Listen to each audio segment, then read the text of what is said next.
एक छोटे से गांव में राहुल नाम का लड़का रहता था। वो बहुत मेहनती था, लेकिन उसकी जिंदगी में हमेशा पैसे की कमी रहती थी।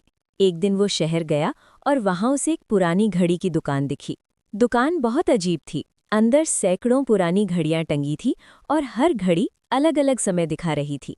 दुकान का मालिक एक बूढ़ा आदमी था।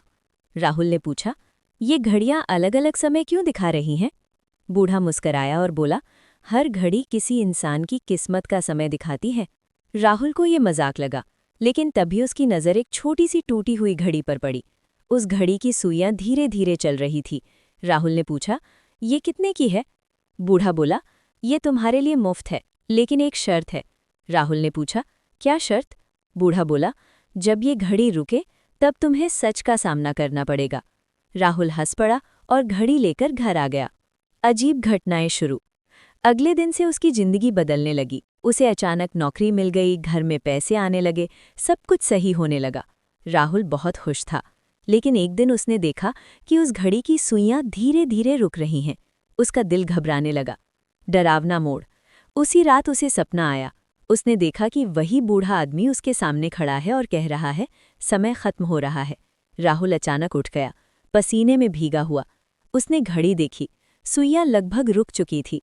सच्चाई का खुलासा। अगले दिन राहुल फिर उसी दुकान पर गया, लेकिन वहां कोई दुकान ही नहीं थी। आसपास के लोगों से पूछा तो उन्होंने कहा, यहाँ तो कई साल पहले एक बूढ़े घड़ी वाले की मौत हो गई थी। राहुल डर गया। तभी उसने देखा, सामने एक पुरानी फोटो लगी थी। उस फोटो में वही बूढ़ा आदमी था। क्लाइमैक्स। राहुल घर भागा। जैसे ही उसने घड़ी उठाई, वो पूरी तरह रुक गई, और उसी समय उसके सामने उसकी जिंदगी के सारे पल फ्लैश होने लगे। उसके गलत फैसले, उसकी गलतियां, उसके वो काम जिनसे दूसरों को नुकसान हुआ था। उसे समझ आ गया, ये घड़ी उसे समय नहीं, सच दिखा रही थी। अंत। Emotional twist. राहुल ने उसी दिन फैसला किया कि अब वो अपनी जिंदगी बदल देगा। वो लोगों की मदद करने लगा, ईमानदारी से काम करने लगा। और आश्चर्य की बात, कुछ दिन बाद घड़ी फिर से चलने लगी, धीरे धीरे। सीख। समय कभी नहीं रुकता, लेकिन इंसान अपने फैसलों से अपनी किस्मत बदल सकता है। Powered by Hindi Kahani.